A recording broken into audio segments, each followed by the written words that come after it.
Welcome to the Spoiler Kings. My name is King Kramer with Brian the Grizzly, Brandman Brandon, and look what we have down here. We have Dane and JR, the Cult Lords. What's up, guys? How you guys doing? We're doing good. We're doing good, man. Where's the camera? Thanks for joining us. It was fun to see Ant-Man 3. Again? Yeah, with you guys in Naperville on Saturday. And then it was probably even more fun just hanging out with you afterwards.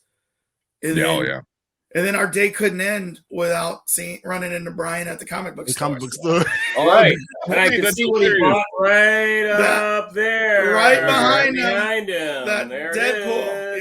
Yeah. I was like, I knew I had to go back and go grab that. And so funny that my wife was like, "You said it would be 5 minutes." I was like, "Yeah, my bad." Start buying more comics. When I walked by the car, I'm like, 2 hours.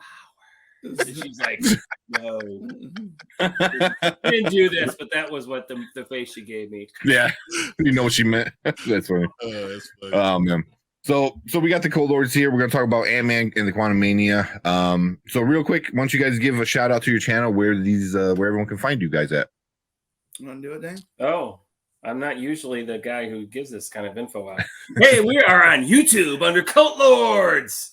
Yeah. And do a lot of movies, occasionally music stuff. We're starting on that. We do zombie explorations. Episode reviews. Right now we're doing The Last of Us. But come a couple weeks, we're going to be doing The Mandalorian Season 3. Yeah. Episode reviews. Excited for that. We're very excited about that. We're also super excited about Velma. This guy's all over that. We are. Wow. We just You ain't ordered only you, huh? Velma t-shirts. We're gonna cosplay as Velma at CT. Yeah, Both of you guys are gonna be Velma. Yes, that would be hilarious. So, Oh my god. No. I want to know how much hate you get. Oh yeah. I'll just sit back and just watch. Like, this will be You know, horrible. we'd be really, really popular if we both did that. Yeah. Right. Oh yeah, you get a lot of people coming to you for sure. That's right. Yeah. Can I get my photo with That's these hilarious. idiots? Yep. Yeah.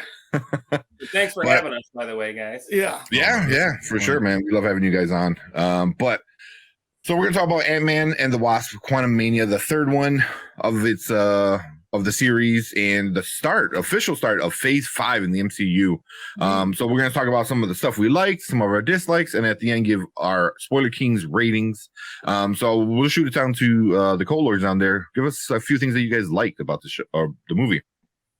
Well, he liked it probably about 2 full points higher than I liked it. So go ahead. It's like 20% higher than yours. Yes. I was high marks on this one. Now, I didn't read the comic, so I really did not know anything about Kang. So I think that's where everything falls off. If you read the comic, and Brian, I know you're a big comic guy, that I think that really was a disappointment from that standpoint, and that how they portrayed it. But I thought it was really good. I mean, my only takeaway was that there was a little too much family interchange going on in the sense that it distracted from the rest of the action of the movie. You didn't like the whole "Welcome Back, Cotter" song, and at the beginning, yes, I didn't like the way they kind of kept repeating things, you know. And Mom, CGI was great. I thought again, I forgot his name. The actor who plays Kang did an outstanding job. I mean, he Jonathan Majors. he got the highs and the lows. I mean, he was definitely like Two-Face in the sense that what was that creature from Thundar the Barbarian? His face would turn. He was like,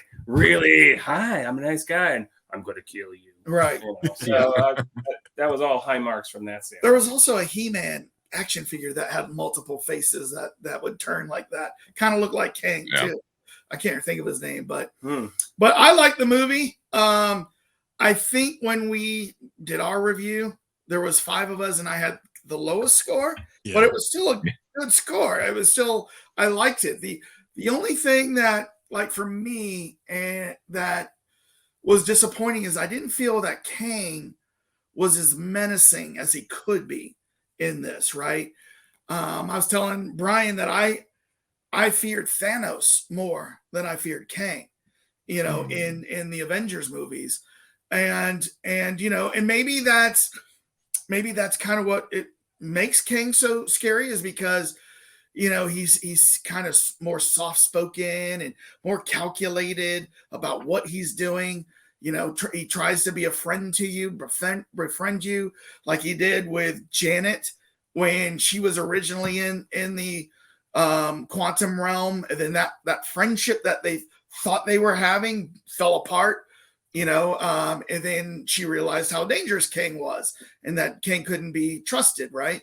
So I just didn't think he was as menacing as he could be, and but I did like how it ended. I did like the end credit scenes where it featured Council of Kangs, the Council of Kang, and and then Frederick Douglass Kane at the end in the Loki skit there, but and so that's really interesting because I think they're setting up Loki season 2 with that and I liked Loki, so I'm anxious to see where that goes.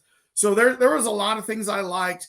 Once again, if I was just going to say there was a downside, is I thought King could have been a little bit more menacing. He needed to rip some guy's arm off. Yeah. Rip somebody in half. Yeah. Yes. Yeah. He didn't do that. I mean, he definitely had the power to do that, but it seemed like he was holding back. Yeah. Mm-hmm. Yeah, a lot. Before we go to Brandon, Perp came in and said, "Feel like King has been very well built up and intimidating a man that could just destroy a universe without the gauntlet is crazy." Yeah. He's like, "Oh, I don't need that glove. I just need my magic chair and my magic suit." He needs the chair and the brain. Yeah. That's the other thing about King. He's smart. So, but cool. Brandon, what are some things you liked? I liked that we got more exploration of the quantum realm after all this time. Mm-hmm. We kind of gotten teases of that throughout, seen more and more of it with each Ant-Man movie. It was nice to really do a deep dive with it. This was, as far as I'm concerned, this was very much the Jonathan Majors show. Movie. He was probably my favorite thing about the movie. I really loved what he brought to Kang. I really liked his subtlety. I know you guys, Cult Lords, touched on this. I kind of liked how soft-spoken he was when you take into account that this is a guy who's been through multiple forms of time and space, has killed multiple Avengers. So his subtlety, kind of made sense. This was almost like just another day for him, which I thought was cool. The acting all across the board, I thought was pretty decent. We know what to expect from Paul Rudd and Evangeline Lilly, Michael Douglas, Michelle Pfeiffer. So I thought they all did a great job kind of slipping back into the roles. It was nice to kind of see things kind of turn around for the positive at this point in Scott Lang's life. I like the opening montage. I thought was pretty amusing. So I liked the initial tone that the movie set. And I'd say those were my high points. The quantum realm, if you don't mind an overabundance of CGI, it was cool. 3D or IMAX 3D or otherwise, it was really cool to look at. It was kind of like looking at a kaleidoscope. It was. That's a kaleidoscope. That's a good one. Yeah. So I'd say those were the things that I liked the most about it. Okay. What you got, Brian? All right. So Kang is amazing to me because I think what the thing that they try to make everyone understand is he's a man. So he's a man and he's killed so many people that it's just whatever to him. It's just like, whatever. You're just the next step in my conquering of everything. Everything I touch, I'm going to conquer. And it was almost like he was shaking when he's talking to people. He's trying his best not to snap their neck. Like he's so powerful. He's trying to hold back. And that's what I kept on getting from him. And I feel like because he's going to come up back with the Beyonder, the powers of the Beyonder, that he is going to, and that's what happened. He's not going away. So we'll get into that later, but he's not going away. He's going to come back with the powers of the Beyonder, the Beyondverse. So it kind of gives him a level to go up. So if he was all power, just all everything, and then he comes back with that power, it wasn't going to be the same. I think watching Scott Lang, Paul Rudd did a great job. I enjoyed that. I enjoyed the the storytelling. I just wish that we would have someone else like, what's his friend? Michael Michael Pena. Luis. Yeah, Michael Pena. Pena. Michael Pena should have been the narrator. Yeah, where was he at? He should have been a narrator. It would have been a much more Ant-Man feel. That would have been a lot better. I think we didn't get much of Evangeline Lilly. No, not at all. I mean, we could have had a lot more of her. Yeah, She could have been, she saved the day, but she had like 5 lines. Right. Like me and her, the difference between me and her is that she had 5 more lines than me. That was it. It was crazy. Like for someone who was such a central character in the second one, for that was really weird. Cassie is not my cup of tea. I did not like her at all. Yeah. Kathy Noonan that's just not, and I like her a lot because like I tell you, I'm a Supernatural fan. I'm a Supernatural fan. Like every episode, like 15 times. Like I know I could recite lines. Is that where that actress is from? That's the first time I saw her. Okay. Supernatural. I think She's it was already season young. She must be 11. super young on Supernatural. She was like 16. Claire's like 16 during that time. So, but I just didn't like her as Cassie Lang. It didn't fit to me. Her personality didn't fit in with that family. I think like there's a few plot points that just didn't make sense. The whole thing with Michelle Pfeiffer holding back some of her information just didn't make sense. Why are you doing that? Like this whole thing happened because she wouldn't tell anybody about the quantum realm. Exactly. Right? All she had to do was say to Hank Pym, who was one of the top 5 strongest, most genius people in the world ever in all Marvel. Just tell your husband what's going on, and all this is not a problem. Right. Yeah. It didn't make sense what was going on. And then I would have loved to see Hank Pym have a suit in the quantum realm and him to be the Ant-Man. When he came in with all the ants, for him to be the dude and him to sacrifice, because it brings up the risk value. Like it just kind of ups the game if someone dies over it. And he's the perfect person to die because he's already been through it. Yep. He's done everything. He sacrificed himself for his wife. He sacrificed himself for his new granddaughter, the person she sees as that's her grandfather. Those things I just feel like we're missing. But overall, I still enjoyed the movie. I enjoyed the journey we went on. I just felt like it just has some holes in it throughout. Mm-hmm. Yeah. Michael Douglas probably was like, "Hey, I would like to be in the next movie, so don't kill me, please." Well, no, I just saw an interview with him that said he would love to do one more Ant-Man movie as long as they killed him. Well, that's what I meant. And they probably were like, "Please don't kill me this movie. Next one." Yeah. He said he wants to die, and that's an actor thing. I think where there's like, cool. Can I die in this movie? They're like, no, I have like a 5-film franchise. Like Harrison Ford constantly wanted to die as Han Solo. Like, can I die in the next one? He finally did. Well, he finally did it, but it's like, does it matter anymore? Yeah, I know. But I think like every actor wants that death scene so they can like ham it up and be like. If I'm dying, I'm dying just like Pee Wee Herman and Buffy the Vampire Slayer. Yeah, exactly. Just like Brandon said. That's what I said yesterday. Oh, ow. 5 minutes. 5 minutes later, you're still like Yeah. That would be funny. I think a lot of people are going to die during the King Dice movie. Maybe. No, definitely. Billions, trillions. Yeah.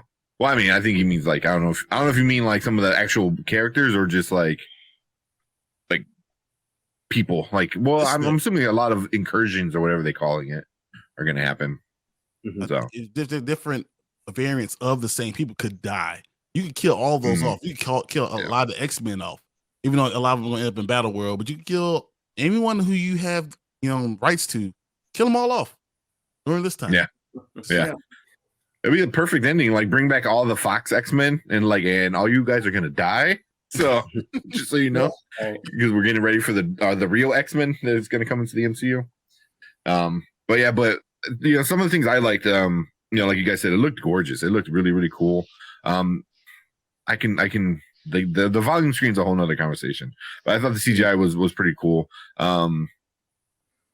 I liked Jonathan Majors was just amazing. I think he's the one that made this film like serious. Every time Ant-Man was on there, he was either funny or getting the crap beat out of him. That too. But also like kind of like not ignorant, but like stupid almost. You know, I'm like, dude, you know better. Like to treat him like Hulk. Yeah, like almost kind of like you're a smart guy. You know, you're like I think an engineer or something like that. Like he's engineer. Yeah. So and he just like kind of did some like stupid things. You know, but the one thing I like to get his daughter back, so he might not be thinking that rationally. Yeah, I mean that I didn't mind. Like the trailers really made it seem like Kang offered him to go back in time and spend time with his daughter growing up, which I'm like, that's kind of like I get it, but it's kind of a really weak plot point, like because I mean she's not dead, she's still here, right? And she's still young enough where you can enjoy the rest of her life. You miss 5 years. I'm like, it sucks. I know it sucks, but it could be worse, But I like that they didn't go that route. They went the route where King asked him the questions like, "Oh, I can send you back and we can fix it all." He's like, "No, f off," And I'm like, oh, "Okay, cool. You're not that stupid," But then obviously, he had to do certain things to protect his daughter. But even all the way at the end, the whole time he's like, we made a promise, or you promised, and you. I was like, dude, really? Like, he's killing everybody. I think that was just a distraction. Was it? Yeah, it could have been there. Yeah. But that's why I want to him to come out in his Ant-Man suit, like the original. Like, can you imagine the old school one? The old school Ant-Man suit. How cool that would have looked for Michael Douglas and him just killing people left and right. And then he goes against Kang and he dies because of that. But he sacrifices himself in order for his family to live. That would have been awesome. Yeah, that would have been cool because then, like, how he kept the car on his keychain, I think, or something like that. Like, if he kept that old school, the original suit on there, I think that would have been pretty cool.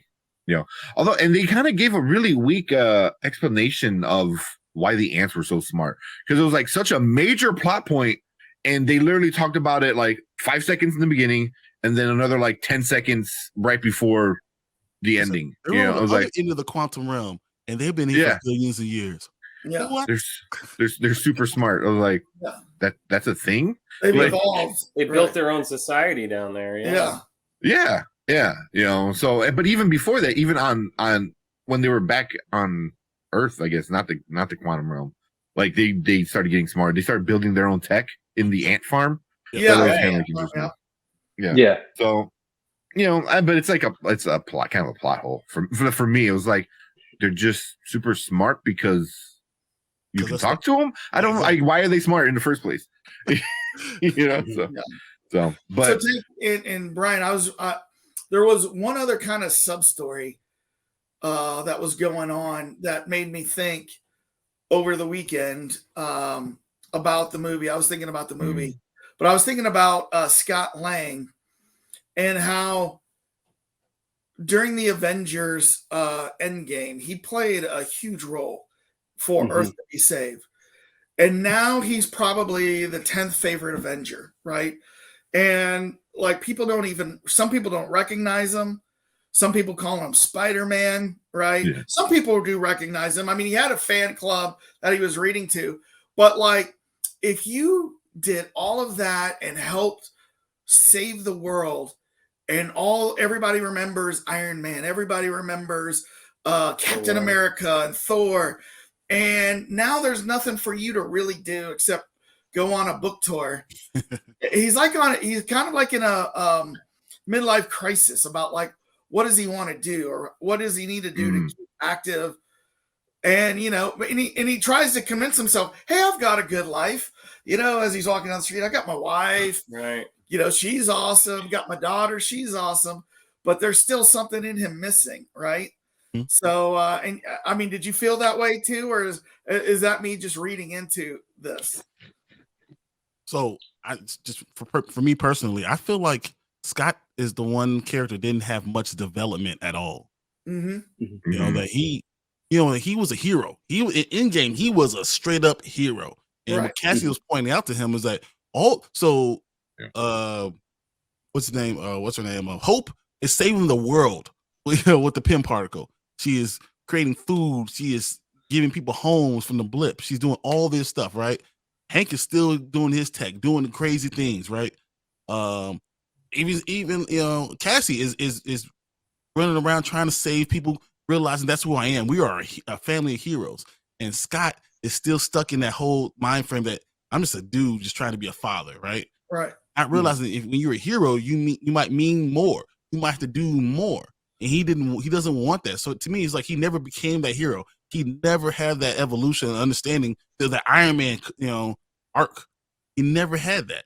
And he doesn't understand. He's the least heroic person in all those people, all the heroes. Like he just is a dude. And it felt that way. Even when you see, it doesn't matter if he has powers or not, because you look at Hawkeye.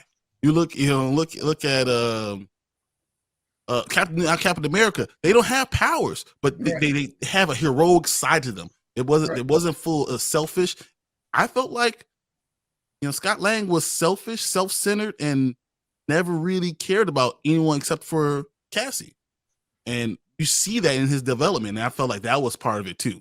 But is that part of him going through a midlife crisis and realizing, I've been to jail, I haven't got anything out of it? Possibly. But I felt like that was a really big problem with his heroic arc. Like, it's a huge issue for me because he's not a hero. Yeah, he's a dude with suit, kind of. Right. Yeah. What do you think, Brandon? I think that kind of went hand in hand with with kind of like what kind of was partially the driving force of the movie. Him trying to make up for lost time with Cassie when Thanos happened and he was stuck in the quantum realm. So I'm not. I definitely agree on one hand, but at the same time, I kind of understood why they, put his relationship with Cassie at the forefront, because I think that's something that's been always at the forefront of the Ant-Man trilogy, is his relationship with Cassie. So I didn't think too much of it at the time. I just kind of took it as a given, just kind of considering his relationship with Cassie that we've seen up until this point, and how there's a strain on it with him losing those 5 years, and her activism and being jailed and that sort of thing. So the way they kind of jumped into that, I kind of rolled with it. Yeah. So here we got Perp said, I would say Scott's heroicness, I can't pronounce it, comes from him being a father doing whatever it takes to make sure his daughter is safe. That's always been his first priority over anything, which was kind of like what Brian was saying. It's like him being a hero is directly tied to him being a father, which I get it. It's a good motivation, but then it's also like Spider-Man kind of thing. It's like he has to pick between Mary Jane and being Spider-Man. He always is going to save Mary Jane, but when it comes down to like, hey, let's go hang out and have lunch, and then there's a robbery, he's like, well, hey, I gotta go handle that shit. It's like, yeah, you could do that. You could be that person with the person you love, but also like Iron Man. You gotta go. Yeah, Iron Man is the perfect example when he wanted to be for his daughter, but at the end of the day, he's still a hero. He's still, and Hawkeye's got a family and kids, and at the end of the day, he's still. But at the end of the day, he's like, you go celebrate Christmas. I've got something important I've got to do, right? Yeah, and I'll try to make Christmas on time, but instead Scott wrote a book about his experience, and it's like and try to profit off of it. And I'm like, really, dude? Yeah, with like little one-liners and stuff. This one I definitely agree with. Purposes. We should have definitely gotten more story between Hope and Janet. I think that would have been a missed opportunity, and they cut out the freedom fighter storyline completely. The Hope and Janet would have been cool because you got to remember, like, Scott's not the only parent in this group. You know what I mean? Like, Janet. Obviously Hope and Janet have been apart. Same thing that happened with Scott and Cassie, with them being apart for 5 years. Well, Hope and Janet been apart for decades at this point. Isn't it like 30 years or something like that? Yeah. So So I think that would have been interesting. On the stream, actually said that on Saturday night, he was like, it would have been better if they would have split up like it was like Hope and Cassie, and then Scott and Janet. So like the parents are on one side, and then the kids on the other side, and them having to, and how that changes the whole dynamic. You know, so how the parents thinking and how the kids are thinking and how they're dealing with stuff. So I thought that would have been interesting. So because I can see I can see Hope and Cassie understanding. They're like, yeah, but we get it because you weren't here. You weren't here, just like you weren't there. You know what I mean? Like they can blame their parents a little bit, so they would be a little bit. You know, even like I think Hope should have played way more of a bigger role in this one. Exactly, you know, I agree. Like, and Janet should have said more, but they should have been focused more on them. The whole inside Scott's mind, I didn't necessarily like. I thought they could did without that. And I wanted more Hank. I would have been happy with a 20 minute longer movie instead of something that fluff in the middle. Yeah. The pacing. So that was one of the issues I had with it was the pacing. Like I wanted the first act was okay. You know, I'm like, okay, it kind of set up things or whatever. But that seemed a little rushed, but I didn't mind it because the second act was really big. I'm like, okay, but then the third act was so quick. I was like, either make it longer or cut a little bit from that middle, you know. But I would have been okay if this, excuse me, if this would have been 2.5 hours, that would have been perfect, I thought. Like another 20, 25 minutes. But honestly, I got to remember in that middle, I did go like this a couple times. I went. I did one time. Yeah. I got up to use the restroom at that point just so I could walk around and then came back to the theater. Yeah. There's just a little too much filler in the middle where like you could have saved that to the end and had this really big epic like battle. And you know, I think who was I was hearing talk about it when they were saying like they did Kurt Douglas wrong. You know, it was like because like you was not in this movie. Yeah, well, not only that, it was like he also was like he's an older actor on a green screen on the volume screen and stuff like that. So a lot of times, like after going back and thinking about it, I was like, yeah, he seemed very like, do I look here? Where am I looking? Like, where's his eyes? You know, like I could see that. Yeah, you know, and I'm like that kind of like was it, you know, and I feel like especially like an actor like Kurt Douglas who never really did. Michael Douglas. Michael Douglas. Sorry. That's why I said Kirk wasn't in this movie, so they did him wrong. Yeah, wrong Douglas. Michael Douglas. Yeah, him. Like he never did like green screen kind of ish movies before this. You know, that I can think of. You know, like he was always like acting. You know, like no CGI kind of stuff. But yeah, I agree. I would have liked to see him in the old suit. I think that would have been cool. And him like riding in on an ant.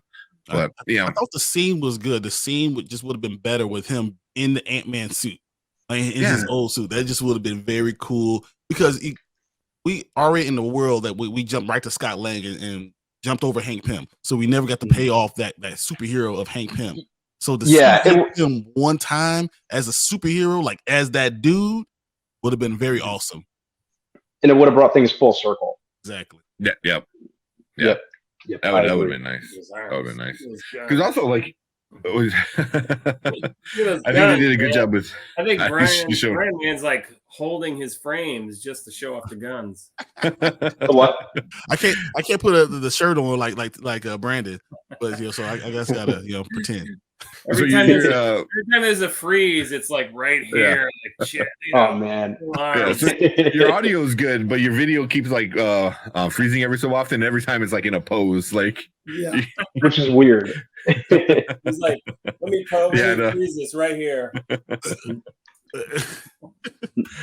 What percent? I think they did a good job with Hank's character, especially with the ants, and made him being the OG Ant-Man was kind of they did it, but they didn't. They should have went full in on it. Went all the way in. They should have went in on it, but it was cool. I mean, he kind of just walked up, and then all the ants just ran around him. You're like, eh. So real quick, what do you guys think about the ants kind of quote unquote defeating Kang? I hear a lot of people, so many people talking crap on social media about that. They're like, oh, here's Kang the Conqueror that got beat up by some ants.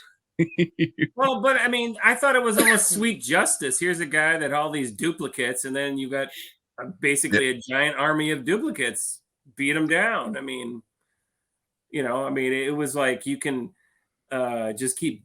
He put that force shield up, and they just kept going in there, and then MODOK showed up and broke it, and then they just kind of overwhelmed him. So I mean, I think the next time he'd definitely be more prepared. Mhm. But I then the think next he time he'll took turn into a guard. foot. He He'll turn wasn't into a giant foot. Yeah. Yeah. Step on everybody. He wasn't expecting the onslaught of duplicates. Let's put it that way. So Yeah. What were you, Brandon? What were you thinking about all the ants running in? I was okay with it. They Yeah. needed to find a way for the ants to factor into the plot. I thought the way they handled that was fine. Obviously this isn't the end of Kang with all the variants that we see. This was just one of many, so it wasn't anything that I was terribly bothered by. Yeah. That's what like Perp said they didn't defeat. I was like they defeated him because people were like, "Oh, he got his butt whipped by some ants." So I was like, "Yeah, they just trampled him." Yeah, and people forget that MODOK also helped, which we're gonna get into MODOK in a second. But yeah, Ant-Man still ended up getting his ass whooped. So I don't know what people were talking about. Yeah, I mean, like, man.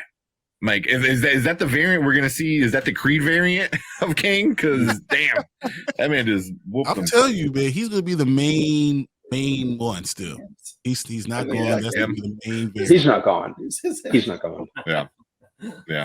But yeah, I thought it was kind of cool. It reminded me very much right then and there was the Ewoks, defeating the Empire. Like that was like I'm like, oh cool. Like I got a lot of Star Wars kind of stuff, which I hear that a lot. And very Rick and Morty. I think one of our fans on our Facebook group said something along those lines. He goes, "Oh, did you catch that like Rick and Morty kind of scene?" I was like, "You mean like half of the movie?" Because those very much. I said that I thought the quantum realm reminded me of John Carter from Mars a little bit, right? Yeah. Yep. So. I can see something like that, but yeah, we had like stuff like that. I think that it took from, which I didn't mind. Because also like Rick and Morty took from a lot of comic books. Like the whole what was it the because you have the temple or not the King, what are they called? Council of King. You also have like the Council of Ricks, in Rick and Morty. You have the same thing, so and then you have the main one that's better than the rest, kind of stuff like that. So I just like I don't know. I was kind of expecting at one point to see like a Rick Ant-Man, like just a little drool on the side with the head moving. They're all splitting up. Hey Tank, did you notice in our movie review that we put out today with you guys? Did you notice Dana cut in comic panels throughout the thing and showed the Council of Kings in that? Yes. Did you see that? I saw it. Yeah. Yeah, that's pretty cool. I know you put some clips of like movie stills and stuff like that. Yeah, we did that. He did a good job finding a lot of Kang panels from comics. Nice. And one was the Council of Kings towards the end that he put up, which was I'd never seen that panel, so it was really cool. Yeah. I mean, it's gonna be cool because you can go against the Council of Reeds when that's the thing. Right. That's what you're gonna have that against that. So that's gonna be awesome. You could see in the movie they were obviously trying to pay homage to the comics. That final scene where they showed the entire Kang Council and that everyone was complaining about, and they just didn't understand what was going on. Yeah. I still don't understand what people were complaining about. There was nothing wrong with any of that. It was interesting. So I didn't have a problem with the ants. I just thought they could have done more with it, but I thought all the stuff was fine. I just feel like they just didn't go all the way. They should have went all the way with a lot of these things. They should have given us more. Is this the one that one of them? You have him. He was in there, and then you have the main King. Then you have someone in the background, all the crazy stuff, and then obviously Franklin Richards, Iron Lad there. Which I don't think they're going to go that route, but you never know. Yeah, I agree. Yeah, I don't think they will. But yeah, I remember seeing this one. That's cool. Yeah, they definitely tried paying homage to it. I feel like they might have been. I want that scene again so I can rewatch it in slow-mo and break down all the little things in it. Yeah, because there's one that pops up and then he bows down right away, and I'm like, oh, what? You know, and then there's the one losing his mind up top. I'm like, he's screaming and slapping the guy next to him. Like, what? Like, it's so a lot. And then you get the Scroll King at the very end before it cuts away, which was cool. So obviously spoilers who's doing that, but yeah. I thought that was all cool though. Yeah, exactly what purpose. Yeah. We're definitely gonna get the Council of Reed of the Richards. I mean, we talked about that, and we all kill each other. And the Doctor Strange multiverse of madness, whatever. We talked about that. We're gonna get the Council of Reeds, so that's what you expect. But them giving us that Council of Kings was such a good job, and us understand what they're doing. It took all of them to try to beat Kang the Conqueror, and now Kang. And we go to the end of that movie when Kang blips away, and he's going into, I believe, the Beyond verse. Mm-hmm. And when he comes back, he's going to kill all of them. So understand how big the Council of Kang was, right? And he's going to come back and he's going to murder all of them. That's what, and seeing all those, so you understand the numbers, the sheer numbers, and the power that you're going to get. And really, it's going to be left with just the top 5. Yeah, you know, you're gonna have Ramatut, you're gonna have Immortus, you're gonna have I think the other one, the one with the silver, the one with the silver, because we were like, who is that one? I think that was a Warlord. I think I looked it up, and I guess that was like a version of King, I guess. But the only issue is like King is such a Fantastic Four kind of person, but you know, it's kind of weird seeing him so involved. I think that's the only thing. You're going to see him. The only way to defeat him is to introduce the Fantastic Four. I feel like that's what's going to happen. You cannot defeat him without it. So he's going to show up. I believe Kang is going. We all know he's going to win. Kang Dynasty. Kang is going to win. The only way to defeat him is that movie between those two movies is to introduce the Fantastic Four, and we need Victor Von Doom, because he's going to create Battle World. So I think that's how the storyline is going to go. I could definitely see that. Yeah. I can see King forming an alliance with Scarlet Witch. I can see King forming an alliance with Dr. Doom if they introduce him, like right at the end. But Dr. Doom doesn't play well with others. I think that's what the problem is. But that's why like he betrays them and he becomes the big baddie. I don't know. This is something I said on the stream too. Is so I think Kang wrote the Darkhold, and all the stuff about Scarlet Witch is just lies that he was doing, that he was saying. So because he knows that she's the one who might be powerful enough to defeat him. So what he's doing, he's trying to put all the blame on her, all the focus on her. She's the one. She's the problem. So you get rid of her in every multiverse. You don't have to worry about Wanda, who is unbelievably powerful and can warp people's minds. But he's the one who put it in motion. He's the one that wrote the Darkhold. That's why the Darkhold has nothing to do with King or Ramatut or any of those other things that that was using all these magic years before, because he doesn't want to focus on him. I think that I heard that theory. We can see that in what's her name? What's that other show that we're gonna get? Agatha.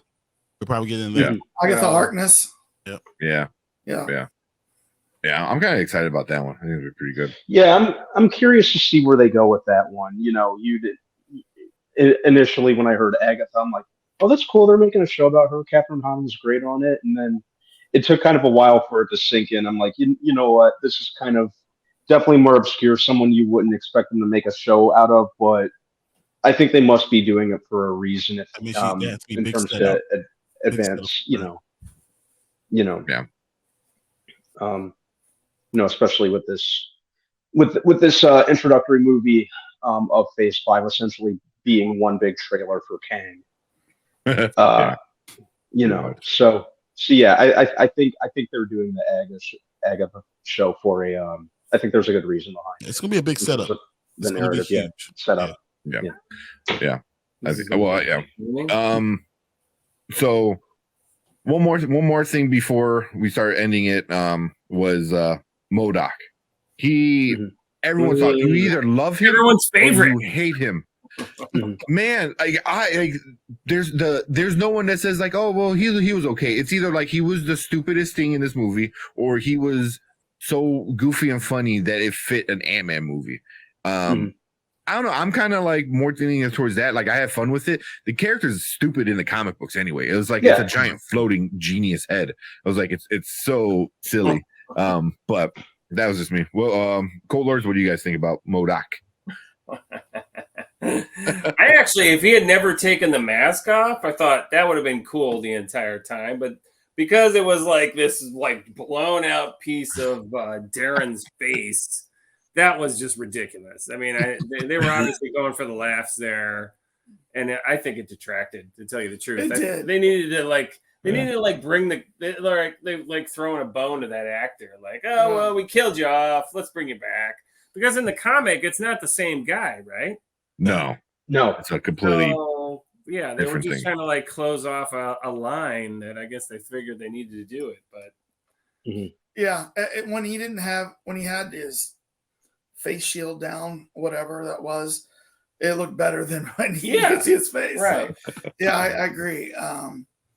But I guess. A lot of these Marvel movies, they want some comic relief, and they probably knew that would get some laughs the way he would keep showing up. You know what I mean? Right. So, I don't know. He was like the herpes or something like that, right? All right. Wait.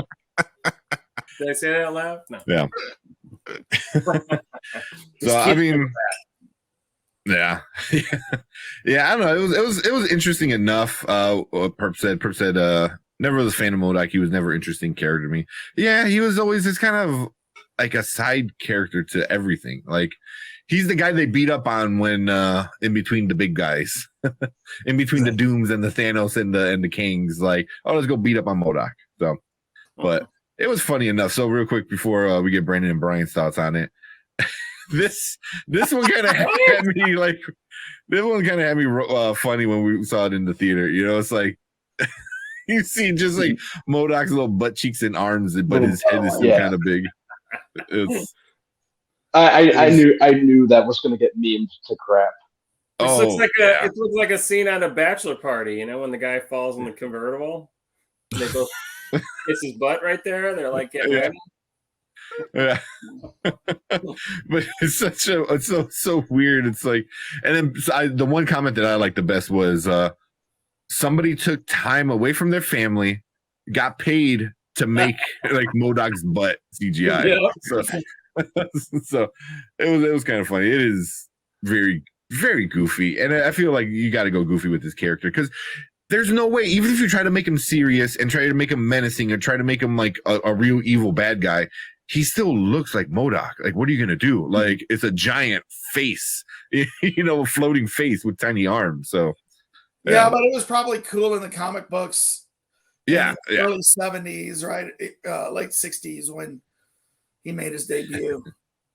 Yeah, it was goofy. I mean, there's a stretch of comic books, both DC and Marvel, where they went on some drugs. Ridiculous. They were on some drugs when they made some characters, and MODOK got to be one of those. Can you imagine? Like, can you imagine?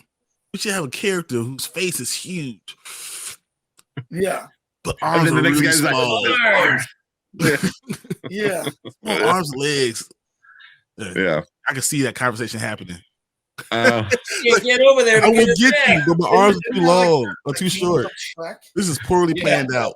And meanwhile, like Stan Lee's in the corner, like Excelsior, fucking high out of his mind in the background. Yeah, you guys are making a social statement for those little people out there with the big heads. A big head, no, not at all.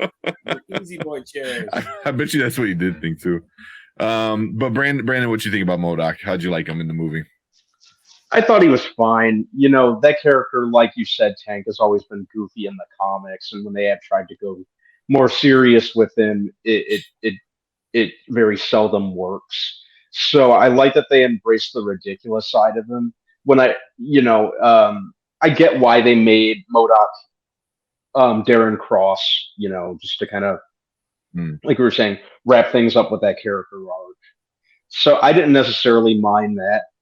I would have liked to, I wish they didn't do away with the character. Marvel still has that unfortunate habit of treating a lot of villains as one-offs, which I kind of wish they'd stop doing. I was fine with the way he looked. It definitely looked pretty hilarious with like Corey Stoll's like just enlarged face. So that was kind of that was hilarious to me.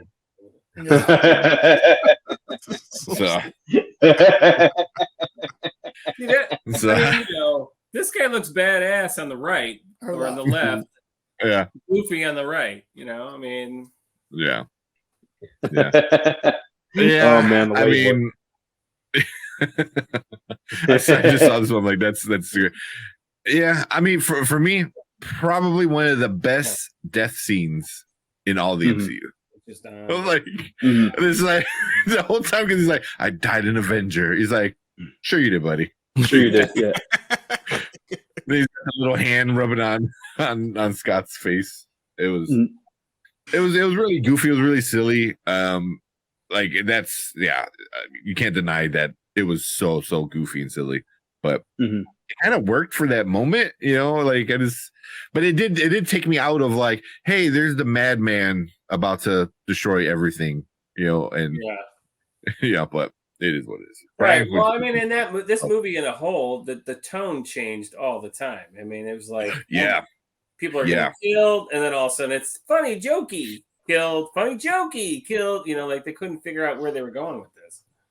So, but that is a problem with the Marvel movies. They tend to do that a lot. Yeah. And what do you think, Brian, about MODOK? I feel like they did okay. I didn't hate MODOK, but I just thought he should have been a more vital character. Some of the releases that we got beforehand, we're talking about MODOK being the real brains behind the operation, and that he was really playing both sides, playing Scott Lang and Hank Pym on one side, and then playing Kang the Conqueror on the other. And he was the real brains behind the situation, and that he was going to be the one at the end, like, haha, I got you, and all that stuff. And I thought that would have been a better use, because once again, he's supposed to have this giant brain. He's supposed to be this smart villain. Like he's not super villain because he can't get the job done, but he's supposed to be smart. And I don't think they highlighted. They don't highlight intelligence in the MCU enough for me. All right. And how much super intelligence really matters. Maybe, Brian, that'll come with the Council of MODOKs. And we'll see when you put all that brain power together, maybe they'll do something. So it still wouldn't be enough.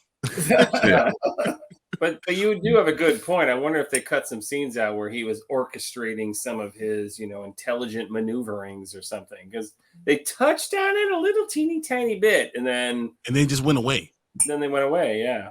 And if they would have stayed with that, I thought that would have been a better story, because it would tie things in a little bit better. So much happened in this movie that just by happenstance, like, oh, we happen to find these people. We happen to have this app, instead of someone behind the scenes orchestrating the whole thing that's been down there, that knows all parties, and he's playing everybody like a chessboard. And then at the end, Kang is just so powerful that he just kills MODOK, whatever. And then I would have preferred Kang winning, but if you're going to go the route of him losing, still had MODOK be a more essential part of it. It just made no sense to me. I think MODOK should have been more of a he should have been like, Kang didn't respect me, so I'm going to get my respect and show you what I can do, what I've been doing. This has been my plan the whole time. Yeah, that would have been cool. Yeah, I would like that, but I do regret we don't get to see him again. Maybe we see a variant. Maybe, I don't know. Maybe every Kang has their version of MODOK. So we'll get a bunch of those. Maybe it'll be like their Rick and Morty. Which would be amusing to see. I'd love to see multiple MODOKs. Yeah, but played by different actors too. That would be funny. Everyone's different. Yeah. Oh, well, you get Patton Oswalt because he voiced him as King. I mean, as MODOK. MODOK. Yeah, that'd be hilarious. See, anything else, guys, before we get into the final review or ratings? Can we talk about more about the end credit scene? Did anyone like it? Did everyone like it? Because everyone was getting so much hate on it. Did that? We haven't even talked about it. Yeah, we were talking about Bill Murray. Yeah. it was so forgettable, man. It was Yeah. it's so. If he had Or showed wait. up later and there was payoff, but it was like there was that entire scene could have been removed. Yeah, Yeah. just Yeah, glorified cameo. Yeah. exactly what it was. Exactly what it was. You kept trying to rub it in, I like- forgot about it until you guys said it right now. It's like, yeah, me and Janet, I know her, baby. Like it's like that. It's just the innuendos, but for no reason. It meant nothing because Hank didn't care. So like, what was the point of even doing it? Like, it's just Yeah, he didn't get jealous. He didn't get angry. I don't know. Does Bill Murray know somebody? He's like, I really want to be in a Marvel movie, and they're like, I got you. It's like Space Jam. Like Space Jam. He's like, how'd you get here? So I know the director, so he just dropped me off at the stage, and then that's just what you know how he's in the news lately for not very good things. Yeah, I'm wondering if he had more of a role, and then when that news came out, they said, hey, let's kind of minimize this a little bit, right, and maybe cut some of his role out. So that's a very good point. Yeah, I could definitely see Marvel doing that because they did a lot of reshoots right to the end, and you can really tell the reshoot parts. They were like the forced jokes. Because there's jokes that tend to go on throughout the movie that were kind of natural, and then the ones that were just like really crammed in there. Like the whole like don't be a dick thing. I feel like that was there's no reshoot thing. There's no need for it. Yeah, that was really out of nowhere. Yeah. So but back to the cutting Bill Murray out. It's kind of like in the DC universe. I hear that in the new Aquaman they cut Amber Heard out quite a bit because of her public issues, right? So maybe they did that with Bill Murray. I don't know. I'm just speculating. I could definitely see, especially Disney doing that. 100% Disney will do something like that. So I wouldn't be surprised. But yeah, just a little bit we got of him was just kind of like it could have been anybody else, like just a nobody actor. It could have been like a CGI monster and it would have been exactly the same kind of ending with that part. It wasn't like Zombieland when he shows up in that, and you're like, what? I mean, that was definitely startling. And this one, it was kind of like, all right, where's this going? That's one of my favorite scenes ever. Yeah. I mean, that's what he kind of is now. He's a cameo kind of guy, but like it needs to mean something, you know what I mean? And this one didn't kind of like, I don't know, like it gave some backstory, but it didn't give any backstory that was already kind of not known because when was it Cassie and Scott, like they found out like all the backstory that Hank found out at the same time, but just from a different group of people. They're like, oh, she's the reason why this, then this, it was like the only stuff they found out was like she was banging Bill Murray, sometime in those 30 years. It was like, wow. She was like, I had needs. Maybe that's why she doesn't want to talk about the quantum realm. Yeah. What happened in the quantum realm stays in the quantum realm. Yeah. Oh, I was gonna say some really dirty. So maybe not. Go ahead. But yeah, no, it has something to do with the microverse. It used to be called. So. I wonder if she never mind. Exactly, man. See that? Once you go down that dirty mind like route, that's it. But yeah, I'm trying to think if there's anything other thing that the post credit scenes were cool. The Victor Timely was pretty. I thought that was cool. Yeah, I think just because it's a lot.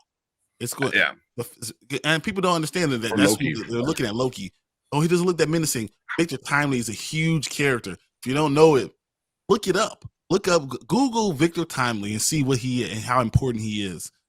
He's going to be a huge part, of Loki season 2. He's going to be a huge part going forward, even in the Council of Kangs. So, yeah, I thought that was cool. Yeah. But post credit scenes was pretty cool. I know our buddy Zach Attacks, he did his review. He did not like those post credits. He said those were two of the worst post credit scenes for all the MCU, which I completely disagree with. Yeah, but they weren't that bad. The swarm was kind of but I don't know. Anything else, guys? Let's go ahead. Anything we missed? Yeah. I'm trying to think if there's anything we missed real quick, but So how much We do you talk think it about what made we- this weekend, guys? Oh yeah, let's talk about that. Oh, I know how much it did, but Oh, see, you think you cheated. I cheat. Probably like 104 billion or 104 million or something like that. Okay. Did it get to 100 million? It made over $120 million Okay. the first weekend. So how high does it get? Hmm. And remember that it's one of the lowest rated Marvel Domestically? releases. Yeah. It's gross. Everywhere, worldwide. Oh. How high does it get? Is it playing in China? I Yeah. believe it is. Yes, it is. Okay. But 200. it'll make a lot. It'll make over $1 billion if it's playing in China. What about you, Brandon? What do you think? Okay. How much it's going to make when all's said and done? Yep. That's a tough one, especially with how much it's made at this point. 185 million, closer to 200 potentially with how it's going. So it'll Probably, make 300 in the United States, right? Yeah. And then it just needs to make 700 million in the rest of the world, right? And China is going to take care of 70% of that. So. So Well, with that in mind, Right. probably 250 potentially. You think it's only 250 million? Really? It could be more, but it's getting kind of a mixed response. So sometimes that kind of weighs on box office from time to time. Yeah. It could. Well, I'm looking at a CBR article and they're saying it disappoints at the Chinese box office this past weekend. Yeah. Yeah. So, and I know COVID's still a big thing over there as well. Under So 200, 239 was it 23 million? Something really low. Like 20 million in China. It's really low. Was that low? Yep, 19 under $20 million. Yeah. So 120 million in the US and 120 million in China. All right, it's 19 million in China. Oh, that's not tracking well at all. Yeah. That's horrible. And it's only 46 opening take, 46 mil for it. So damn. But I'm there with Perp. It's gonna hit 700 somewhere. March is looking very stacked, so it's definitely gonna take it into their profits. Yeah, March is gonna. There's so many other movies coming out, but every weekend. I mean, Cocaine Bear might knock it out from number 1 this week. That'd be hilarious. Is Cocaine Bear going to play in China, you guys think? I don't think so. It seems a little too risque for the Chinese market. Yeah. Drugs. They're like, no. No one uses drugs in China. Cocaine Panda? Yeah, I was going to say. That's exactly that. Cocaine Panda. So koala. They already got syphilis, don't they? So I'm going 800 mil. I think worldwide 800 mil. Yeah. I mean, if Thor and Love and Thunder got, 700, 800, somewhere around there. Exactly. And that was by far way worse than this. Yeah. So, yeah, Love and Thunder was pretty bad. Yeah. So, and then the Rotten Tomatoes still is about the same when we shot the video with you guys. It's still 47 with the critics, 84 with the audience. So that's a big difference, though. Like, that's a huge difference between the audience and critics. Why would there be such a gigantic difference? I mean, are the critics you thinking are all these serious, detailed comic book? No, I think it's exactly opposite. I thought the movie was decent. I mean, obviously I liked it, but I'm just overall, it's like, why would you give it like a 47?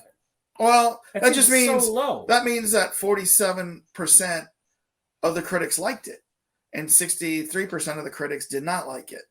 So that that's what that means, right? In the Rotten Tomato scores. So for them to give it a 47% collectively, I could see where critics just are probably tired of superhero movies, especially if they're real upper crust, the New Yorker kind of critic. They're like, I'm tired of the Marvel movies, right?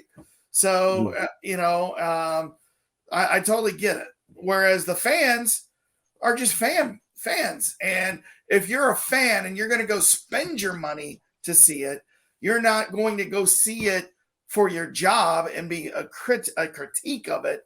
The fans are going to like it a lot more. So, yeah, that's what I think. So speaking of, so there's one gentleman from the New York magazine, The Vulture, said, "I'm getting bored of just typing all this up more." It looks like the filmmakers themselves were bored putting it on screen. So I don't know. One person. Critics don't understand magazine, we're all tired of this. Yeah, they don't understand what comic book movies are and what what it is for a comic book, the allure. And I think they're just talking just like the Oscars. They always think comic book movies aren't real acting. These aren't real good movies. This is not does it deserve the genre or the stage it has. I think that's where you're getting this from. I think we're gonna have a great MCU movie, and they're gonna still give it a 60 on Rotten Tomatoes because it's not doesn't have the drama that they wanted to have. Yep, I get the Fablemans, and I get the other crap that they put out and they say it's 100%. I'm like, it's the worst thing. Tar. Tar. Tar. Or I don't know if you guys have seen Licorice Pizza yet. I know we were talking about it the other day. You dared us, and we still not yet. Yes, it is. I am going to see Tar this weekend, though. By the way, it's oh god, man, bring a pillow. Yeah, is that the cry into? Oh, the sleep. It's a sleep. Drool on. Yeah. Tar was something. Oof, boy. Even me being a music fan of like actual like classical music and all that like musical theory and stuff, it still was like, oh my god, hard to watch at points. But all right, so yeah, critics did love Shang-Chi and No Way Home. The Batman, I think, got good ones. So I think they do like certain ones. I think when it gets too trippy, when it gets too comic booky, like this one was. I mean, this wasn't even based in the real world. This is like not even in space. This is a whole nother dimension, and we never played in that sandbox yet in the MCU. Like kind of Loki, but even Loki was still based in the world. Like he would just keep going into different times of the world. This was like a whole nother universe. So yeah, when it gets too comic booky, I think that's when the critics tend to pull away. It doesn't make any sense at all. Like, there's a floating head. None of it makes sense. Well, you heard, I don't know if you've ever heard, but Bill Maher thinks that comic book movies are just for men who don't want to grow up from being boys, is what he says. Yeah. Bill Maher has his own problems. Bill Maher got a lot of other issues. Yeah. He says a lot of stupid stuff, I think. But he's also from a different generation, man. It's just, I don't know. Well, but he was from a generation that grew up with comics. I just don't think he read comics as a kid. Right? Yeah. Grew up in a serious family. Yeah. No comics for you. They talk politics 24/7 as soon as you're born. Yeah. All right. So let's move on to our ratings, and then so we do things a little bit different. We do it nice and simple here at Spoiler Kings. Now, later, never. Now means you gotta go check it. It's worth seeing before anything gets spoiled. Later means you can wait till it's on streaming. You can wait till you're doing the dishes and throw it on your phone and watch it. And it never means skip it. Do not kill any brain cells. So with that being said, we'll shoot it to the Cult Lords. What are you guys giving this one? Well, I already know he's. I will say now. Okay. And you got to see it in the big screen. I mean, and you can see it on the small screen too. But this is I thought it was a great movie. You want to get all the CGI in there. It had enough emotional story impact and everything. You want to go in now, and especially if you can get the audience experience. Yeah. Go ahead. Sir. I'm hedging between now or later, but I'll go with now. I'll go see it now. See it now. Brandon, what are you putting this one at, man? I could probably give it a now, especially if you've been following all the MCU up until this point, and if you want to meet the new big bad Kang, go ahead and give it a watch. Jonathan Majors does really make this very much worth watching. That and the visuals. I think, and I meant to mention this earlier, one thing that did not really work for me, Catherine Newton, as much as I've always liked her, she just didn't do anything for me as Cassie Lang. I don't know if it was her act. I didn't necessarily think anything was necessarily wrong with her acting, but the writing for the character wasn't the greatest. They really should have just brought Emma Furman back, who played her in Endgame.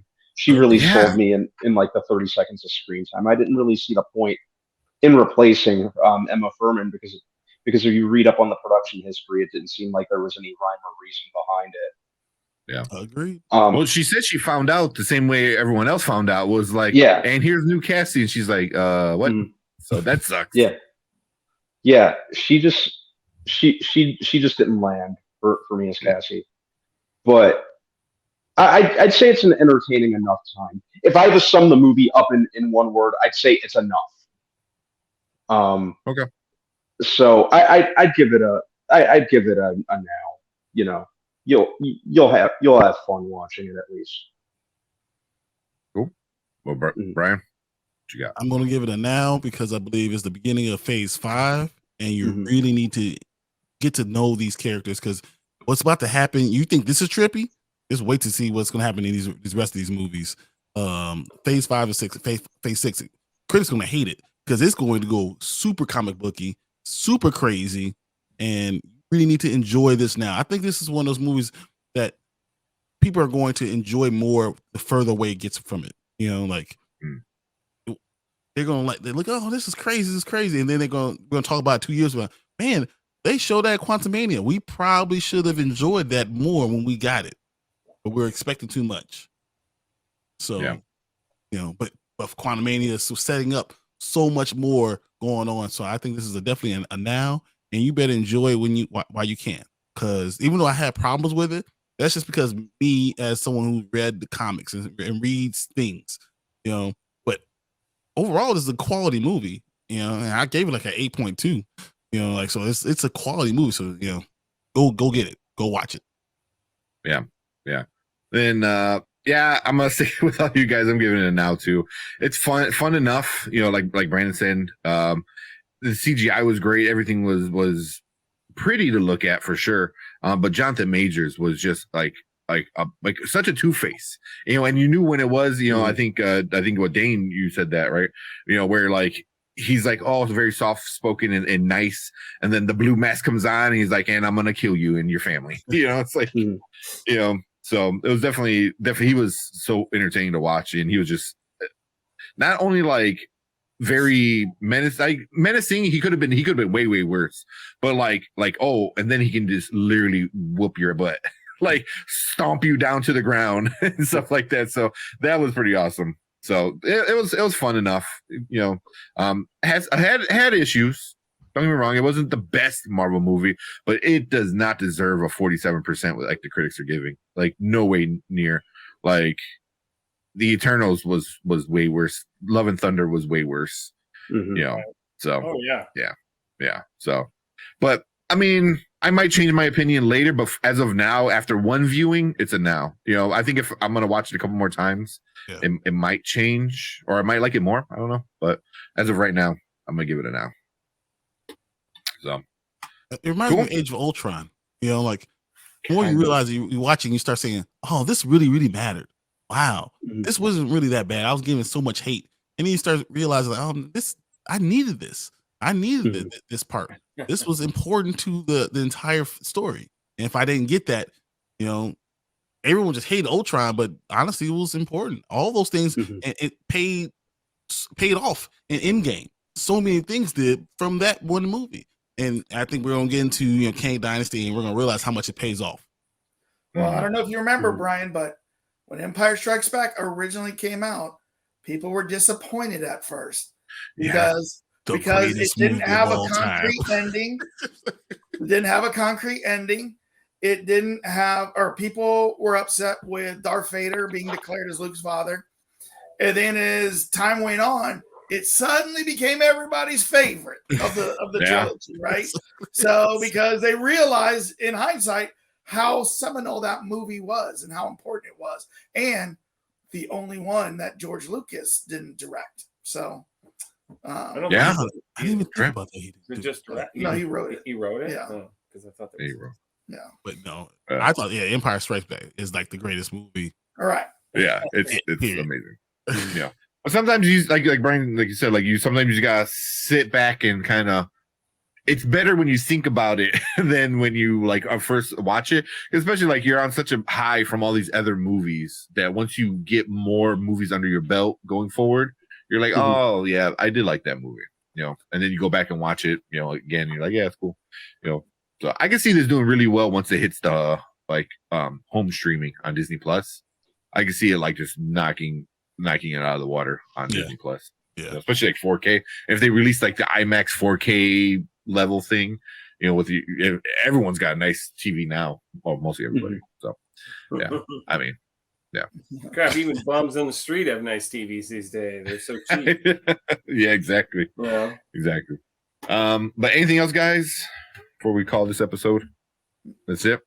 Yep. Cool. So thank you, JR, Dane. Appreciate you guys coming out and watching the movie with us. That was a lot of fun. Hanging out at the bar was great, and then joining us Monday over here on the Spoiler Kings channel talking about Ant-Man. Super awesome. We got to do this a little bit more often. I think it was pretty good. Granted, we went way long. We went like an hour. So, but yeah, it's a Marvel movie. I feel like it's always. Every Marvel movie is every movie that came before it, so it's like ties in 30 movies plus this, so there's so much to talk about. But before we leave, you guys want to give a quick shout out to your channel again, where everyone can find you guys at? Sure. Make sure to look us up. We're Cult Lords on YouTube. We put out a trailer reaction every day. We put out a movie review every week. We put out episode reviews every week. Right now we're doing Last of Us. In March, coming up soon, we'll be doing The Mandalorian. We do music stuff, top 8 lists. Last of Us every week too. Yeah, we're doing Last of Us right now. So yeah, we got lots of content, and if you subscribe, you'll get access to all of it. So join the cult. Yeah, join the cult. Yeah, become one of us. Become one of us. We should just talk like this all the time, right? Break out the Kool-Aid. So, yeah, I was gonna say. We've done that before.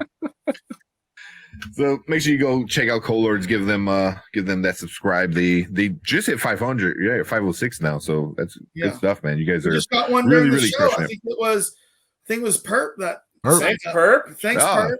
Hey, Perp knows his stuff. He's gonna be, if he following you, that means you did a good job. Awesome. Yeah. No, that's an honor then. So he watches a lot of movies too. So when you need somebody to talk to, I think 2022, I think he said it's like 70 something movies last year. Oh, wow. Had them all ranked just last year in releases. So he's awesome. So thank you, Perf, for checking out the Cult Lords. But I think that is it for us here.